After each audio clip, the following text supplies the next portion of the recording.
15 credit card fine print items you must know about. Credit card contracts are infamously known for featuring legalese and dense blocks of text that are unintelligible to the everyday consumer. In this video, we explain in simple language the complex and confusing, yet important content you find in the fine print of a typical credit card agreement. Knowing what the key card contract terms mean can help you get the maximum value of your credit card.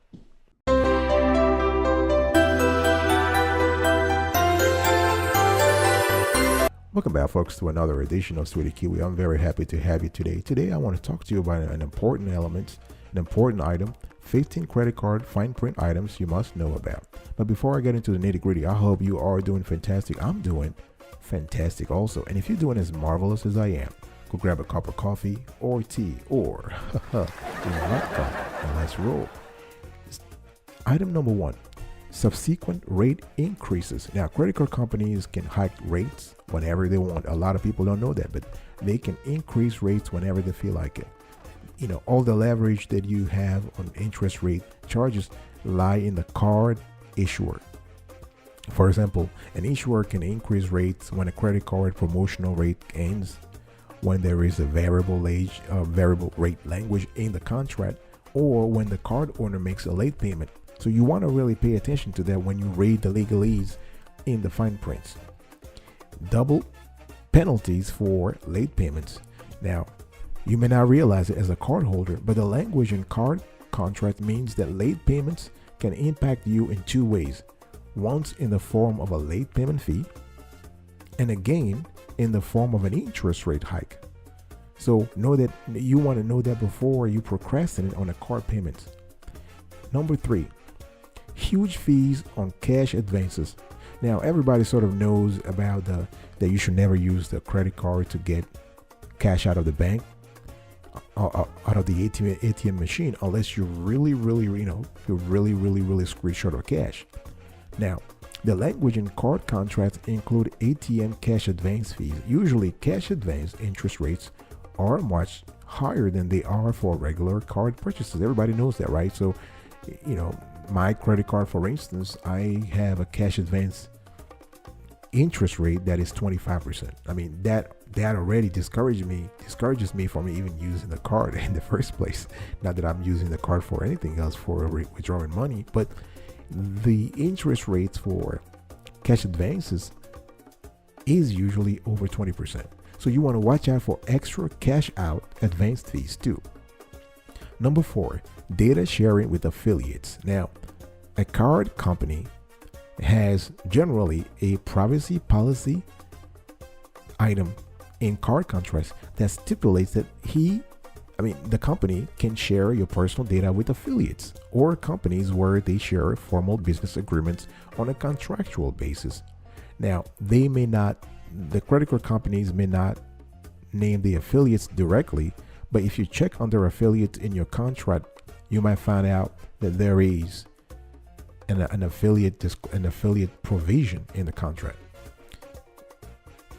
Item number five, favorable arbitration terms. Now, you have to understand that arbitration terms generally tend to favor credit card companies because the legalese in most credit card contracts calls for any dispute over card charges to be reviewed by an arbitrator usually selected by the card issuer. It's not you. You just go to the arbitration and you state your case, but in most cases, that arbitrator is chosen by the card issuer.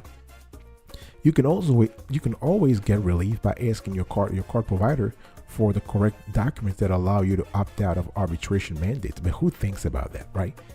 Unless you're a lawyer, unless you work in the industry, most consumers are just very happy to have a credit card. So if you want to opt out of any arbitration mandates with the card issuer, you need to write or call the credit card company directly within a month of signing a card deal, asking them to opt you out of any arbitration mandates. If the card issuers is okay with that, you will avoid the mandate and still get your credit card. I'll be right back right after this. Don't go anywhere.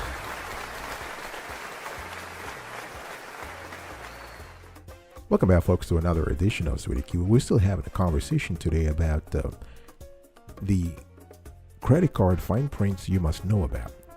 I've already given you 5. I'm going to give you another 5. Number 6, graceless grace period. Now, payment grace periods may be reduced. Historically, credit card companies, they have been okay in offering grace periods of 25 days, right, without triggering a big penalty fee and rate hike.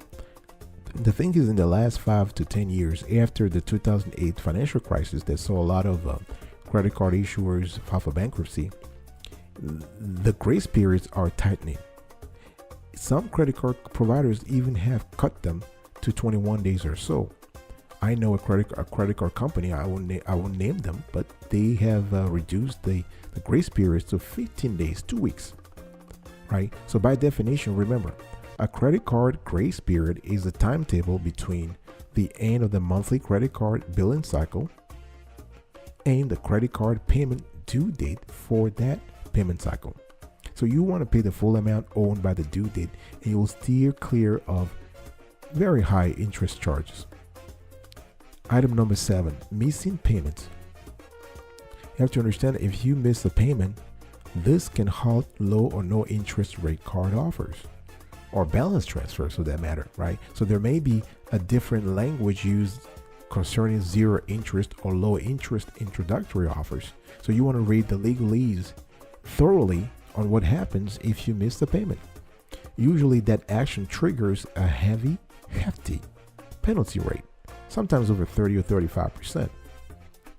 Another thing you want to pay attention to is number 8, expiration of intro rates. You want to understand clearly what happens when intro rate expire.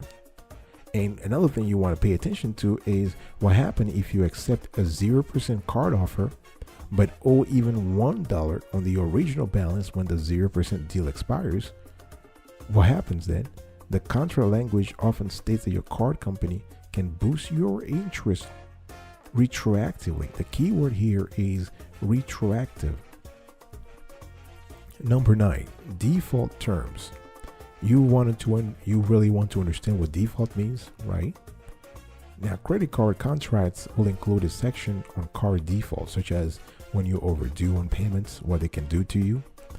You want to remember, though, that default actions are also triggered when you exceed your card limit, your spending limit, or if you don't agree to some of the clauses that the card issuer has stipulated, right? Or even if you don't use your credit card at all, because if they've issued you the card, they want you to use it so they can make money.